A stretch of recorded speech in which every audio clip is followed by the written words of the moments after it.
Welcome to United Way's Lunch, Learn, and Do Take Two.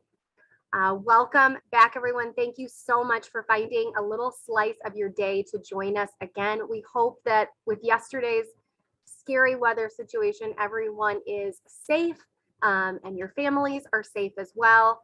But thank you so much again for taking time to join us today. My name again is Carissa Griedebeck. I'm the manager of corporate volunteerism and engagement here at United Way. And I am just so thrilled to be able to bring this information to all of you today. So this event is part of a larger series that we launched last year that really engages volunteers like yourself in the span of an hour to maybe lunch, but to learn and take a deeper dive about a critical issue facing our community members, to engage in thoughtful conversation, to ask questions, to reflect, hopefully take those learnings back home with you and share them with others, starting to become an advocate, and then do. What are ways that we can plug you into, really powerful ways that you can begin to make a difference with us in this space. So this series, of course, would not be possible without the generous support of our sponsor, Landmark Credit Union. Landmark contributes very, very generously towards our United Way Giving campaign, but also rallies their teams to participate in volunteer activities all year long. So special thanks to Landmark for making this event and the corresponding kit packing opportunity, if you're joining us for that, possible. A few basic housekeeping items I want to remind everyone before we get started. This is a camera-friendly event. Many of you have your cameras turned on. We would love to see you if you feel comfortable doing so. Obviously, you know we're recording this session and we'll be sharing it with all of you, as well as all of those who may have not been able to join us for this rescheduled date. And we'll be sending that out likely tomorrow afternoon, so stay tuned there. And then this session's meant to be interactive, right? So ask questions, share your reflections in the chat. We welcome you to be as active as possible. We'll be monitoring that chat, and then we'll have a portion of Q&A at the very end of the session. And then just keep that microphone muted, again, just so everybody can really hear and enjoy the presentation. So today you're going to be learning more about safe and stable homes, which is United Way's work in ending family homelessness. And that's right, our goal is to end family homelessness here in our community by the end of 2023. You heard that right, completely ending family homelessness. And as Christina will share, we're really poised to be the first community in the country to achieve that feat. That is so remarkable. And honestly, it takes all of us to see that change happen. So we're excited to share more about this work, share a little bit about our success to date, and then plug you into some different ways that you can continue to help. If you are packing laundry and linen kits, which are a complementary activity with this project, thank you so much. More details on that at the end of the session. But we love the laundry and linen kits because they just restore such dignity to individuals to be able to wash your clothing, for kids to be able to go to school with clean clothing, right? Everybody should have that basic need met. So those kits we're able to distribute through shelters, transitional housing facilities, and really for those just getting up on their feet. This is a cost that often goes to the bottom of the barrel. So now we can get it for them. So without further ado, I want to introduce my amazing friend, colleague, on the fly extraordinaire, Christina Kohler, who manages our Safe and Stable Homes Initiative. Christina. Oh my God, thank you so much, Carissa, and thank you to everybody for joining us again and your flexibility. It's nice to see so many friendly faces. I feel like I know you all really well, especially after these 2 days of lunch and learns. A special thank you to those of you that are packing those laundry and linen kits. Those make a big difference in the lives of our family members. And thank you as well to Landmark Credit Union for sponsoring this event and making it all possible. So a little bit about me. So my name is Christina Kohler. Nonprofit work has been an important piece of my entire life. 10 years ago, I had actually gotten a master's degree in political economy of development aid, kind of focusing on the ways that monetary aid can affect communities like basic human securities, like food security and violence in both positive and negative ways. So I moved back here to my hometown of Milwaukee, and I started working here at United Way, and I've been in my dream job for over 9 years now. So I get to provide program analysis and support to about 60 community fund programs, and I get to oversee our Safe and Stable Homes initiative to end family homelessness, which we're going to talk about today. So our agenda for today, we are going to do a deep dive into the Safe and Stable Homes initiative. We'll go over the basics, which strategies we've prioritized so far, what we've achieved so far, any unexpected challenges, and there have been some. And then we'll look at the price tag of what this costs to end family homelessness, because I think that's interesting. And then we'll kind of wrap it up with an opportunity to ask questions and have a conversation. So looking back, when I was setting up this lunch and learn, I was thinking back to the time before this initiative started, and it feels like incomprehensible that we launched this before COVID. Like that just seems like a world that never actually existed, but it did. And the structures that we built for this initiative ended up serving like this much broader like approach to housing insecurities for like this new, more fragile world of human security. And so I was thinking back to that first family that I remember meeting that had experienced homelessness and like how this initiative got started. And I want to show you a video of that family. It's a few years old, but I still want you to see them and meet them. So Yvette, if you could play that video. When I think about my daughter, I get hope for future generations. I have faith in the goodness of people in the world.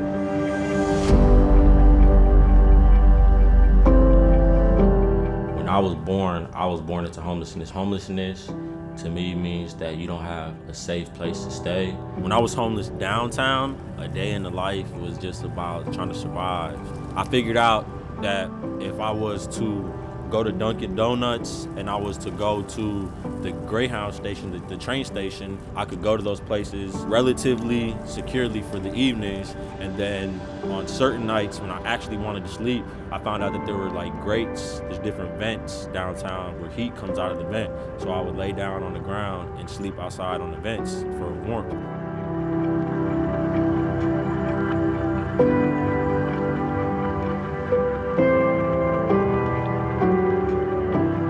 I went to the Salvation Army Emergency Lodge, and while I was there, that's how I found out about Project Homeless Connect. And I came to Project Homeless Connect, and I got my birth certificate, and I got other resources. Project Homeless Connect gave me hope.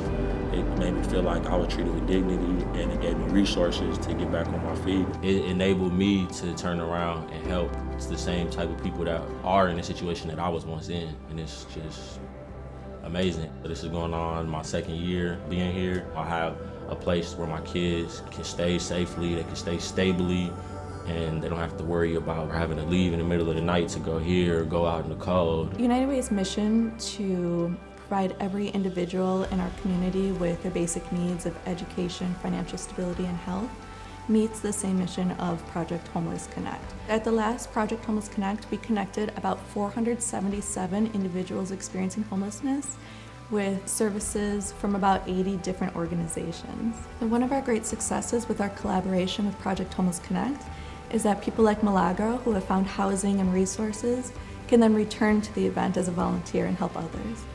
Certain people just believed in me, they took the time, they had faith in me. Every type of group you could imagine I crossed, and a lot of them was supported by United Way. If I could give my daughter advice for when she's the age that I am now, I would tell her to be faithful and have integrity and to be loving to others, because that always comes back around and it blesses you. That's what I would tell her.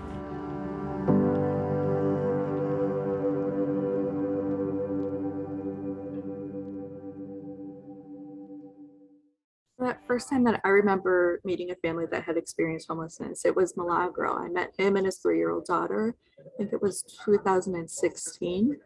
And Milagro was volunteering at a United Way event, sort of like you are today with this Lunch and Learn and the laundry kit packing.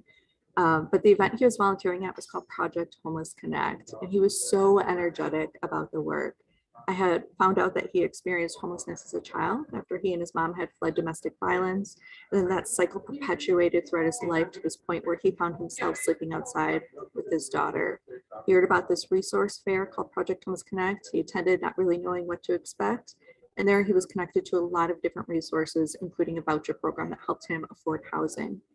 So he moved into an apartment with Lydia, and then he returned to the event to give back and tell his story to other parents, kind of show them that there's a light at the end of the tunnel, there's hope for a brighter future. So just last month, Lydia here turned 8 years old. Kids grow up so fast. So she got to have a birthday party and she dressed up as her favorite anime princess. Like, I don't know anime, but she was adorable. And her dad Milagro recently graduated tech college and he's out there producing music, which is his dream. And they, as a family, are finally allowed to enjoy their life and have these big dreams because they have the safety of a home. A home was that resource that they were connected to at this particular event called Project Homeless Connect. And the key audience for that event was supposed to be single adults experiencing homelessness. But we saw a lot of parents come through there. And we were thinking, like, instead of just relying on this one day event and hoping it catches people and hoping we have enough resources at the event, we want to do something bigger. We want to create something that would create long-term systemic change that would prevent and end homelessness for families like Milagros. And that vision became the initiative we call Safe and Stable Homes. The Safe and Stable Homes has the goal of ending family homelessness by the end of 2023. An end to homelessness might sound big and audacious and impossible, but it is achievable. An end to homelessness means that it is prevented whenever possible. And in those cases where it can't be prevented, it is a rare, brief, and one-time experience. So it's not just about bringing that current number of families in shelter down to zero. It's about putting steps in place in our systems to prevent most cases of family homelessness from starting in the first place. So that guidance and then our benchmark goals are provided by the U.S. Interagency Council on Homelessness. That's that federal agency that will be able to qualify when we have hit our goal. And so far they've confirmed that we here in Greater Milwaukee are the front runners and on track to being the first community in the nation to achieve this goal. So I'm going to look at who's on board with us, why family homelessness, and what is our shared understanding of the problem. So who is on board with us? This initiative began with research and discussion. Preliminary discussions were had with the Milwaukee Continuum of Care, Impact 211, Milwaukee County Housing Division, and the Wisconsin Policy Forum regarding background on the issue and kind of getting ideas of the direction that the initiative should go and how United Way can best fill gaps in our full continuum of funding for ending homelessness. From those initial conversations, we convened a 27-person strong advisory council from folks from different sectors and experiences. So we had people from the homelessness sector, we had government leaders from Milwaukee and Waukesha, we had researchers, people from healthcare, justice, corrections, legal sectors, we had people with lived experience, just people coming at the issue from lots of different angles. And together we determined that we were going to focus on families because we knew that we could make needle moving change with this population. So a little more about why families. So we wanted to start with families because we thought that it would help reduce the stigma that people might have associated with homelessness. I think a lot of people forget or maybe don't even know that there are children that are experiencing homelessness in our communities. In our 4-county region, in a typical school year, over 5,000 students are reported as being homeless or housing unstable each school year. So those students are staying in shelters, they're unsheltered, they're staying in cars or hotels, or they're couch surfing with friends and family. So when people hear the word homeless, thinking about family homelessness, we want them to have this wider understanding of the issue and this wider breadth of compassion for the reality of what it means to experience homelessness. And then this issue is particularly important for United Way to lift up because lifting up family homelessness, that crosses over all of our portfolios of funding, crosses over our health, education, financial stability, and racial equity portfolios of programs in our community funds. And then what is our shared understanding of the problem? So we knew that on average, about 660 families experience homelessness annually in our region. That's about 55 families entering our homeless system every month, 55 families each month. We knew that in Wisconsin, about 1 in 3 persons that are experiencing homelessness are members of a family unit where there's at least one child under 18 in that household. We knew that stable housing is the most important social determinant of health, meaning that when we strengthen housing security of families, they have the stability that makes them more able to achieve better health, education, and employment outcomes. So by strengthening the housing security of families that use our programs, we strengthen the effectiveness of all of our community fund programs. We also knew that there were prevention strategies that have been proven to work elsewhere, that we knew that those strategies also don't receive a lot of funding, both public or private funding, because people and agencies tend to prefer funding crisis services. It's just the way it is. And we knew that there are criteria and benchmarks already outlined by the U.S. Interagency Council on Homelessness to guide us. So we knew, and we continue to know, that we can end family homelessness. And how will we know we've ended family homelessness? Well, because we know those benchmarks that we need to achieve to end family homelessness, we created a theory of change to get us there. We outlined strategies for different sectors, working with families at different stages of housing and security, and then aligned those goals of all the strategies to meet those set by the U.S. Interagency Council on Homelessness. So most of those benchmark goals look at systemic change. First, family homelessness is notoriously underrepresented because families can couch surf with friends and family for a long time before they reach out for support. Parents also are really good at hiding if they're experiencing homelessness because they don't know if asking for help means that their children will be taken from them.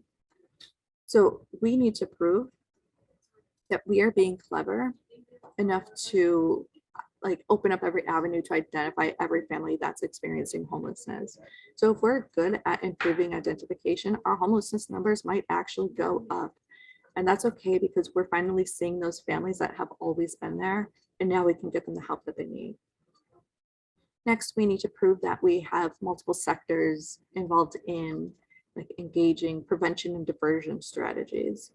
And we need to kind of make sure that those sectors have all of the resources and capacity that they need to expand and contract to meet whatever the need is at that time. We also need to prove that our coordinated entry process, that's that process that moves people from street homelessness to shelter beds to apartments, supported by rent assistance vouchers. We need to prove that this system is streamlined and as fast as possible. We also need to prove that families are being provided an array of wraparound supportive services. And we need to prove that we have the capacity to keep this good work going and to keep our shelter numbers at a functional 0 level. So when we're assessed as meeting all of those goals, that's when we know that we have ended family homelessness. And very simply, our top 4 funding priorities within this initiative are these. First, legal aid for tenants in their eviction case. So eviction-free MKE is what we call our robust extended legal representation. The Eviction Defense Project is what we call our critical same-day legal aid in court. And then we also fund pre-eviction landlord-tenant mediation services to work out a solution that doesn't involve an eviction notice. Next is our flexible financial assistance and wraparound supportive services. The Family Flex Fund is what we call our big project that provides 4 tiers of financial assistance and case management to families that would otherwise be using crisis services to avoid homelessness. Next, we have our school-based housing case management. That's where we embed housing case managers right into our school system to identify and work with students and their families experiencing housing instability. And then 4th is launching and sustaining the Rental Housing Resource Center. This is a central access point for people to get rent, legal, and mediation assistance, both tenants and property owners. So some successes to date in these priority areas. With the eviction-free MKE, that's increased the legal representation of tenants from less than 3% to about 1 in 4 of every eviction filed. And there have been about 11,000 evictions filed so far this year. The Family Flex Fund, we've ended family homelessness for about 140 families through this fund by filling gaps in federal assistance available. Our school-based housing case management program has served over 1,000 families, and it's been successful in keeping those families housed and increasing their income. And then that Rental Housing Resource Center, we didn't know it at the time when we launched it, but it became the conduit for that federal emergency rent assistance funds in response to COVID. making us one of the most successful communities in the nation at getting that emergency money to tenants and landlords. They moved over $100 million to over 10,000 households. So here you'll see we're investing in 26 programs this year. So those top 4 priorities don't cover everything. And we have these cross-sector strategies related to preventing homelessness, and then to keeping families stably housed after they experience homelessness, and then keeping families housed once we move them from homelessness to their apartment. Hope I got that all right. So all of these strategies and all these different points of a family's life where they might be experiencing housing instability or homelessness are all part of this theory of change. So here on the next slide, you'll see, here we go. So if you see a green check mark next to strategy, it means that we've made significant progress within that space. So really right now, we just need to keep building capacity in all of our systems to meet all of those benchmark goals set by the U.S. Interagency Council on Homelessness that I mentioned earlier. And last year, over 6,000 parents used Safe and Stable Homes programs to achieve housing stability. So I want to give you actually 3 of those 6,000 stories. The first is a story of Sasha, and we're going to actually play a video of Sasha's story.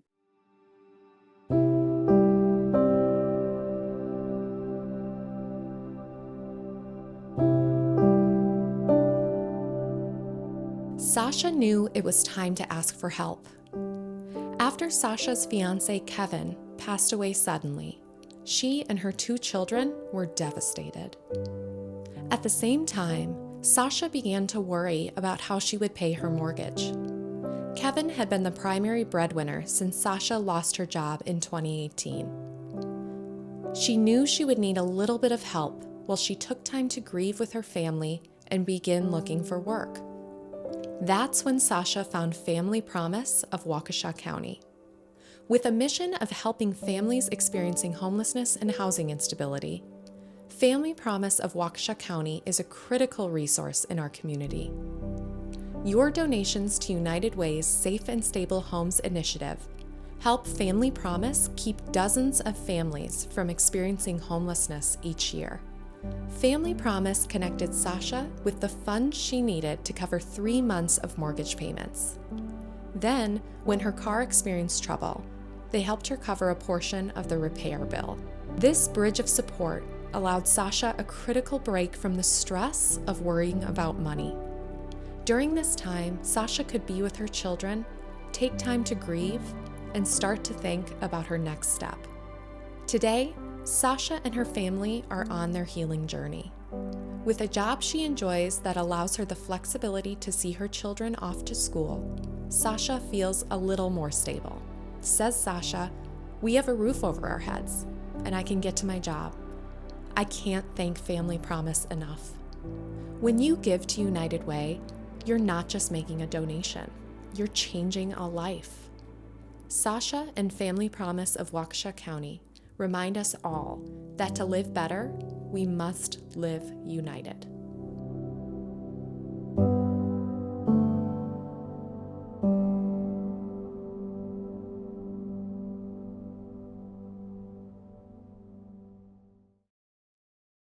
And another story comes to us from Cathedral Center. So one unexpected injury led another family into experiencing homelessness. Kara was a single mom and she suffered a devastating leg injury. The physical limitations from the leg injury caused her to lose her job, which eventually resulted in her losing her home due to the financial impact of that unemployment. Kara began working with her Safe and Stable Homes community case manager and that team in early of 2021 with the hopes of obtaining stable housing for her and her 12-year-old daughter. She was motivated. She began working with the case manager right away to return to work and find appropriate housing in a safe area, but she took a little bit of time to rebuild her credit and heal from her injury. Kiara returned to work, purchased her first home for her and her daughter, and currently Kiara is working and exploring a degree in human services so that she can take her lived experience and pay it forward. Another story comes to us from Ozaukee County. A father there had needed a helping hand. So Mark found himself a single father of his 2 children, ages 4 and 6, when he received full custody of them in January of this year. He found a new apartment that would meet the needs of his children, but the rent was really high. He could only afford a few months of that rent with the savings that he had, and the daycare that he used lost staff. It reduced its hours, and he didn't have any friends or family that could babysit his 4-year-old. So now Mark could only work the few hours that his daycare was open while they were short-staffed. His income dropped. He couldn't keep up with rent. Mark reached out to a safe and stable homes program to assist with arrears and rent assistance to avoid an eviction notice. The aid that Mark got and his 2 children received that kept them from becoming homeless and allowed Mark to be able to provide for his family a safe living environment. So those are just 3 of the 6,000 households. Each of them has their own story about housing insecurity. When people ask me, what are unexpected challenges that you faced during the initiative so far? My first thought is maybe the global pandemic. The pandemic affected people's incomes, and suddenly we were seeing families that at one time had been very financially secure in their housing, experiencing some instability with their income or whatever, or health, and suddenly reaching out for housing stability support. It made people realize how close I guess we all are to experiencing homelessness due to unseen circumstances. And then because those new families reaching out for help had higher incomes previously, that meant that the amount needed to get them back on their feet was almost double that of the families we were working with pre-pandemic. So the unexpected bright side to the pandemic happening when we launched this initiative was that it brought in a lot of new federal funding for big projects in the initiative that we thought would take years for us to get the funding we needed to get off the ground. There was a bright side there. Another unexpected challenge is that in the health and human services sector, employees were really stretched to their max throughout all these past few years, serving people's intense needs during a prolonged, intense time. So we saw a lot more staff burnout and turnover than pre-pandemic. And it was tough for a lot of our safe and stable homes programs to hire staff. So we had to be patient. And oftentimes, we were waiting for them to hire staff, but then also to get trained and people to get their feet under them. That takes time as well. At one point, 40% of safe and stable homes programs had significant staff vacancies that were kind of affecting the level of service we were expecting.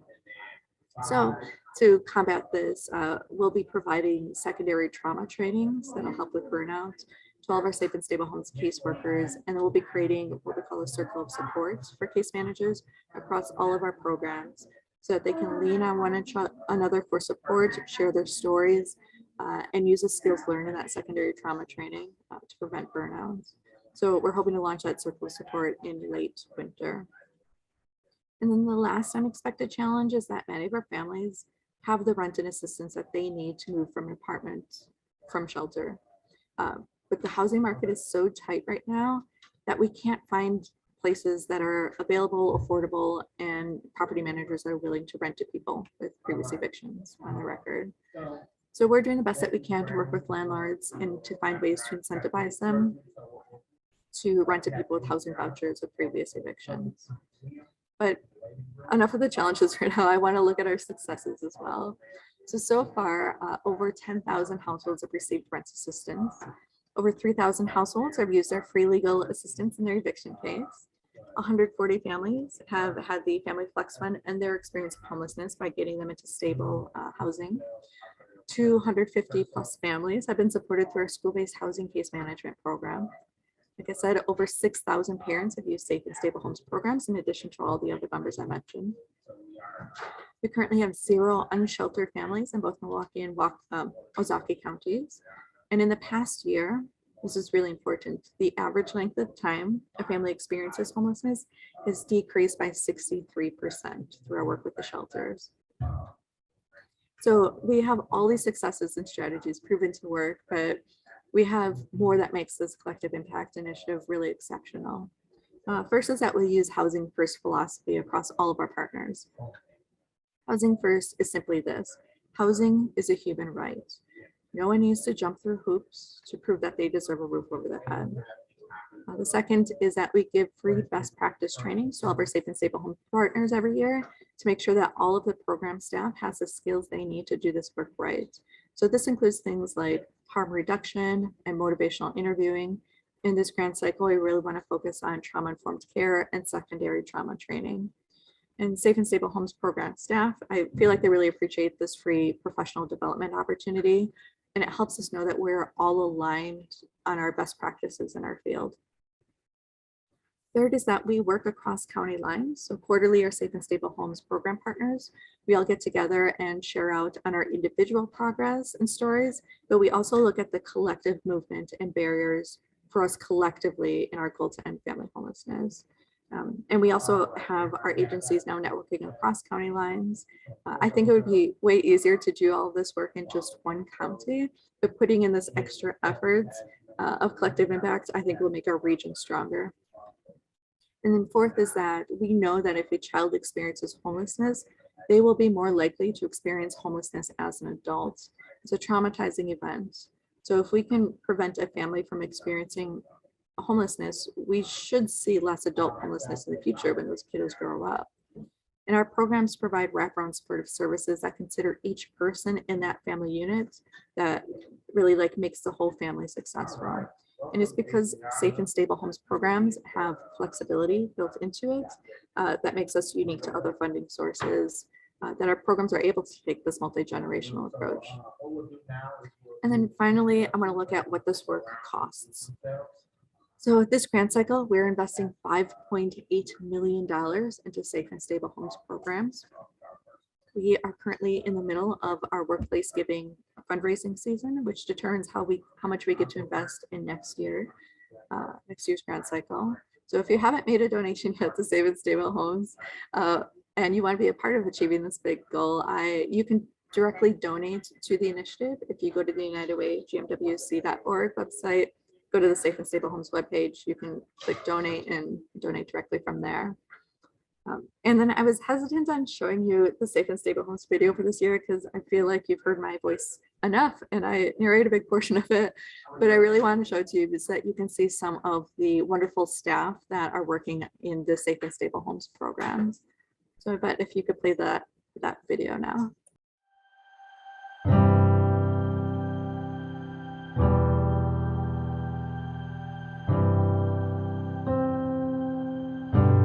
What does home mean to you?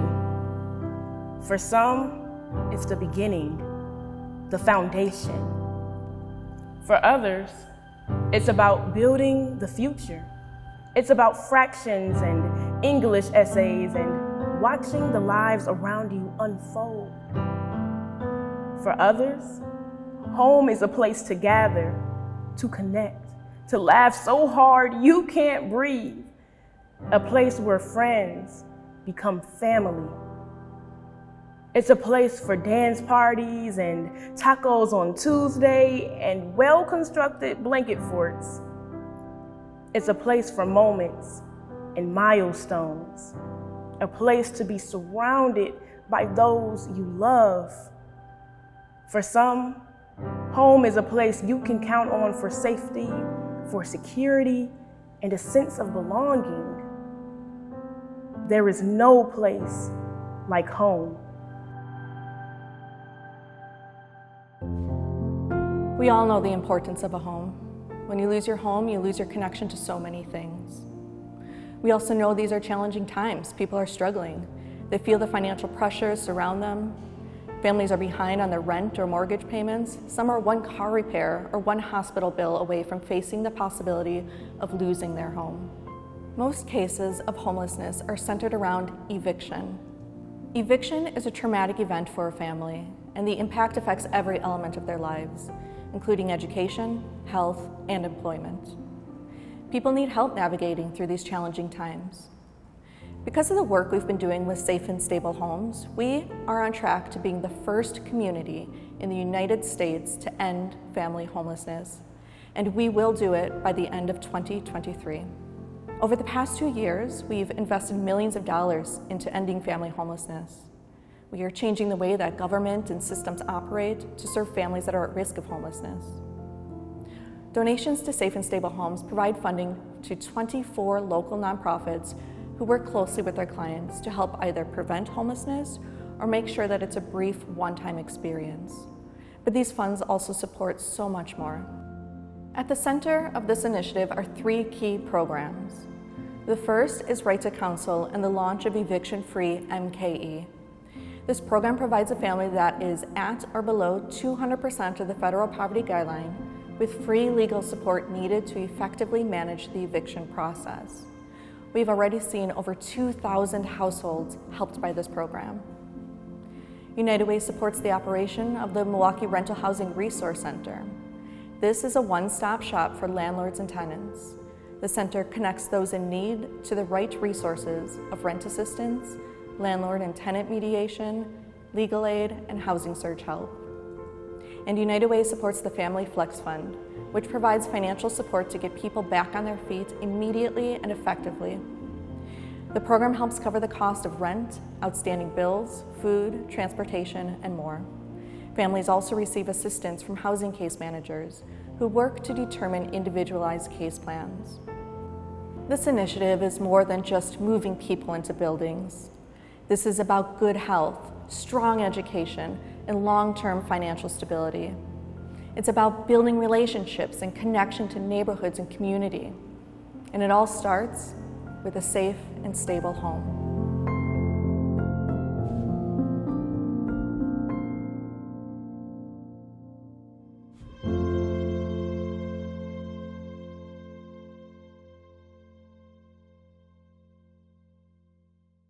With our deep dive into safe and stable homes today, we will open this up to questions if you have any, but I also want to share my contact information on the slide here in case you want to reach out to me after the presentation.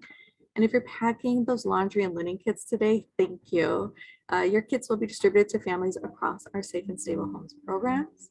And I'll also open it up to Krista in case she has any extra instructions regarding those laundry and linen kits, or if you have any questions regarding them, she can answer those too. Wonderful. Well, we'll pause for just a moment. Christina, thank you so much for taking us through all of that. I think as I shared before, these are all so interconnected issues, right? It's not just one thing. There are so many barriers and, different sets of circumstances that are affecting people. And so when we work more collaboratively together and work across county lines and stop doing so much in silos and doing so much more collectively, there's just so many more resources and so much better care and service that can be provided to those that really need it. So any particular questions, thoughts, comments, you're welcome to put it in the chat, or if you feel comfortable unmuting and asking your question out loud, please do.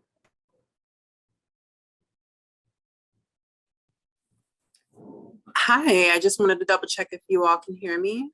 Yes, we can hear you. Okay, perfect. I really appreciate the presentation you all provided. That was great. I did want to follow up. I actually work for Waukesha County's Health and Human Services Department. So I really appreciate being here. And I did want to see, in regards to the initiative and providing safe and stable homes and ending family homelessness, is that with regards to strictly families, or are people who are who don't have families and are homeless and they're living on their own, are they eligible, or is that something that United Way has within their vision as well? Or is this initiative solely focused on you really have to be a family unit? Yeah.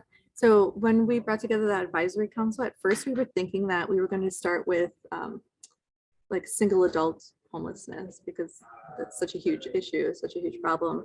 But we really wanted to start with families because that stigma that we felt some of our donors might have. And by starting with family homelessness, we could then move on to the single adult homelessness once people have that broader understanding, kind of already tied their heartstrings to the initiative. But United Way already invest, I want to say it's about $2 million every year into housing security and homelessness programs across the 4 counties that do work with single adults. But this initiative is just with families with children under the age of 18 in the household. Great, thank you, thank you. And I don't mean to take up the mic, but I did have an additional question. Please. I know that you all mentioned about having communications with landlords, mediation and everything to provide incentives in the case that somebody does have an eviction history. one of my questions is, what are some of those incentives that are, engaged with some of the landlords? And then also too, for individuals or family members who may have evictions in addition to maybe they have a criminal background history. Is that something that United Way mediates with the landlord as well? Is that something that is taken into consideration as well? Yeah, those are both good questions. The first one I'll start with. Incentives regarding landlords. Yeah, so we have been bringing property owners and managers into this conversation. We just had a symposium, I think 2 weeks ago, bringing a lot of them in person around a table to say like, hey, especially regarding our eviction-free MKE project, which provides the attorneys for tenants. How do you feel about this? How is this working with you? What are the barriers you're feeling, so that we're seeing like we're benefiting everybody in the sector? How can we support you? And something that kind of came from that in earlier conversations was our supported properties network. So if you go onto the United Way website under the Safe and Stable Homes page, you can click on it right there for more information. Supported properties network is our push. We have a database behind the scenes that is specific for property housing case managers to use to connect their clients with housing from landlords that have said that they would be open to renting to people with previous evictions or histories of anything like on their record. And those landlords, we provide them with the benefits of sort of like front door connection to those case managers that are working with those individuals. Any other community resources are on there. And then we have a commitment from the city of Milwaukee that I'm hoping that we can match, that they're going to invest $300,000 into landlord incentives to get landlords to come on to that database, that system. And then as a damage mitigation fund too, landlords say, we need to charge, 3 times security deposit. That's what we're seeing a lot of times, because we're worried that these families with previous evictions are going to damage our units. So we say, no, we've got you. We have this trust. If there is damage, if that's the concern, you reach out to us and we'll use this pot of funding specifically for that damage mitigation. So far, I think those are the main incentives in really just bringing them into the conversation too, and not having them outside. For example, next week is Homelessness Awareness Week. And on Wednesday, we're having a landlord celebration where we are recognizing those landlords that are doing a really excellent job of playing a part in ending homelessness by renting to people with those housing vouchers and criminal records. And you had mentioned criminal records. I can't remember the full question, but like that is something that we're seeing that a lot of property owners and managers will use against people if they have something in their CCAP record. So we work with the Milwaukee Reentry Council on their housing subcommittee, really trying to find ways of building up our database of landlords and programs that serve people with different types of backgrounds on their record. That's always a struggle. I mean, I feel like that in itself should be its own initiative of changing people's stigmas of what it means to have been justice involved and moved through that. So it's something, it's definitely on our radar and we're working through. Did I answer your questions? Yeah, that was great. Thank you so much. Awesome. Any other questions? I'm not seeing any in the chat, but again, something popped to mind. Feel free to unmute. I got a great direct message from somebody that needed to jump off, and she said that she's a new investor in real estate and she would love to help this sector in our community. She wants to learn more. She's going to reach out afterwards and see what kind of specific needs we have so that she can help like obtain the right housing that would benefit this particular segment. So that'd be really great. Amazing. I love that. The more we know, the more we can share, the more we can talk about these things, because often, sometimes we don't even know that these things exist, right? So wonderful. Okay, well, we will wrap things up. Back to me, we're going to talk about the do. So what can you do moving forward to help support this issue and help be part of this incredible movement, and I have some wonderful ideas for you. So number one, if you are packing those laundry and linen kits, that is a complimentary volunteer activity that goes along with this virtual learning session. We don't often have enough boxes for everyone, so it's a first come, first served. But thank you so much to those that are packing. And if you missed it this time, know for each of our lunch, learn, and do's, we also have a corresponding kit pack where you take the goodies home in a box, assemble them at home. The instructions are all included, so it should be pretty turnkey. My contact information is on there if you have any questions. You're going to pack and bundle those laundry kits, put them right back into the box that you received all the goodies, and then return those kits to United Way on either October 24th or 25th. You can return to our office in Milwaukee or Waukesha anytime between 9 and 3. You will get a reminder email a few days before. If you missed out on that activity or you're anxious to do more, maybe you've already assembled your laundry and linen kits, we encourage you to host an on-site kit packing. So if you are part of a local workplace, a faith community, a school group, you're a Girl Scout troop leader, we have lots of different opportunities for you to pack very basic need kits that then we distribute and funnel often through our Safe and Stable Homes initiative. So these are things like snack packs, small meal bundles that are helping hold people over, some basic hygiene and personal care kits. We have a wonderful house and home kit. We give you great ideas of the contents to put inside. The packing is super fun, and we're here to help you every step of the way. So I'm going to put a link in the chat with more information about that. Please feel free to reach out. We'd love to talk about what that could look like for you or your group.